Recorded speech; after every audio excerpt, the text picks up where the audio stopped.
add on to the sports point. So I think sports for kids, provided that you're encouraging them and teaching them that it's not just about the game, is arguably the healthiest place to learn disappointment and how to overcome disappointment and Mm, adversity and pain and frustration because it absolutely. is just a game, right? Yeah.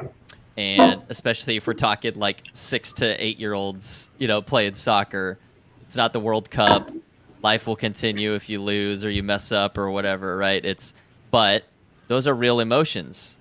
And it's like for my daughter, like Brandon, she's like your son, who's just really like emotions are really strong for her. And soccer has been something where, man, they hit her hard, and I'm like, look, honey, you need to identify that. You got to work through it. Like the game is still going, your team still needs you to keep trying, and um, it's better for her to uh, deal with that on a grass field that doesn't matter than when she's 25 in a relationship struggling, or what I mean. If you've never learned that skill till you're an adult, probably not very good. So I think that that's a huge benefit of you could be the worst player on the team, but you're going to have to deal with some of these concepts and you know skills, quite frankly, that you're going to have to use in life at some point. And Yeah. why not learn them in a controlled, relatively safe environment?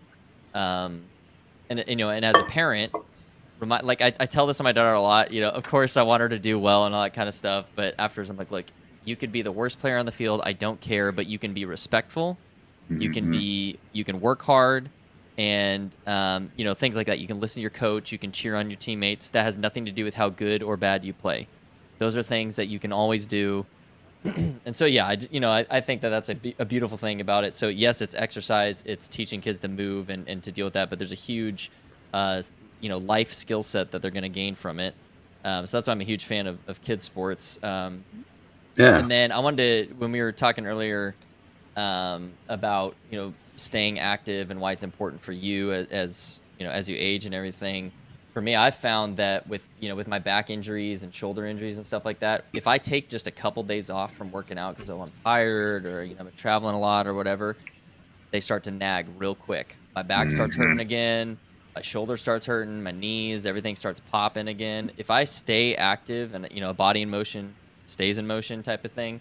Yeah. Um, so I've found that even if I have a really crappy workout and maybe I go down a band on everything, so it's nowhere near my capacity or any of that kind of stuff. It's nowhere near my potential, but just doing a quick crappy one is still better than doing none at all for me, because it just keeps my back from hurting all the time. And if I take a whole week off, it feels like I went and hurt my back. I don't know how to explain it. There's just Yeah. something about the muscles in my back weaken just that much that all that nerve pain just starts shooting right back in, and it's insane that it's that constant. It's not just a one time thing. It's anytime I take any kind of extended break from my exercise, um, it's right there to remind me, oh, the back's still Yeah. messed up, And so, if you can find a way, a set of exercises that help you kind of maintain pain relief, uh, that's another reason to stick with it. I think maybe a lot of people who are medicated for pain in this country um, probably don't really have an injury, and it's probably a side effect of being sedentary, like you were talking about, Dustin. I don't know. I'm not a doctor, but based off my own experience, and I just start to feel worse when I haven't done something. Physically, it's not just the pain aspect. So It's just exact. crummy. Yeah, exact same for me. If I don't do back extensions a couple times a week, my lower back will start. I'm 6'4", I'm a big dude, and if I don't keep that erector spinae strong, I will 100% struggle and have pain. As a dad, as an American, it is 100% patriotic to exercise, to stay fit, to be there for your children, right? So number one rule of exercise: don't do something where you're going to get yourself hurt. If you sorry, erector spinae is your lower back muscle. I'm Stronger talking erector jargon over what? here. Stronger erector what? Erector spinae. It's your lower back muscles, Justin. You sure? Yeah, 100%. Yep. Your Very. erector pili muscle for your hairs. Exactly. Yeah, that's right. There you go. So it is 100%. I firmly believe your duty as a dad, as an American, to do your best to be active, to keep yourself healthy, to stay away from injuries.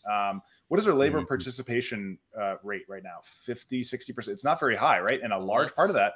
Let's Google it. Look it up. Labor force participation rate. You know, we talk about low unemployment, but that doesn't take into account all the people who aren't looking for jobs and have no interest in it because they're disabled. And, you know, there are many people that are disabled and, you know, they were shot in a war. You know, they have a disease. It's 100%, you know, not speaking to that, but I believe that there are men, fathers, you know, in this country, who, look at this. Just, I mean, so this plummeting. is according, I don't know how accurate this is. This is according to usafacts.org. Wow. Yeah. It was, so when was this published? This was published December 16th, 2020. So it's a little old, but maybe 2020 isn't the greatest year to, anyway. And so, you know, off with you guessed about 60%. That's crazy because like when the pandemic hit, that's when I like really got after it because I was doing nothing. Oh no, this is over years. Sorry, this is 95 right here, 2000. 2005. So man, the 90s were good. 2015. That's right. November 2015, 62.5%. Wow. Yeah.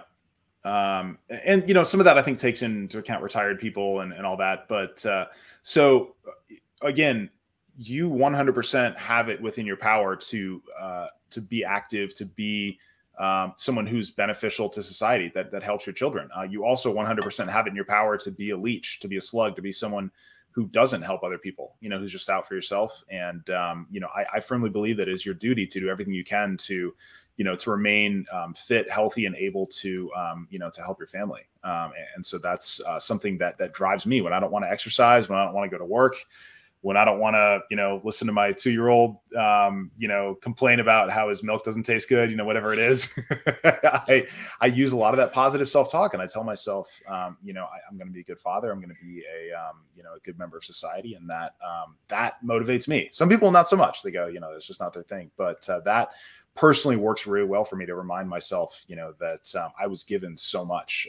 And I try to, you know, make a goal every day to give back a little bit. And one of the ways you can do that is by keeping yourself healthy, by exercising, and by, you know, finding out what it is for you that works. So do not do crazy stuff as a dad. I'm 40 years old. You know, I'm not out there doing things that I know are risky. Very, very low risk is the best kind of exercise, right? The whole point of this is to be healthy and to do well.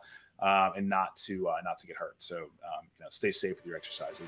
Hey, this is George from the Present Fathers Podcast. Thanks for watching this video. Please consider giving us a like and a subscription to the channel. It really helps us out, really helps us grow. If you didn't like what you heard, well, thanks for sticking around so far and watching this. If you do like the channel, please check out our socials, which will be in the description, and you can follow us on all those different platforms. And be sure to let us know in the comments what you thought about this video. If you disagree, if you agree, we'd love to hear the debate. And stay tuned for the next one. We'll catch you there.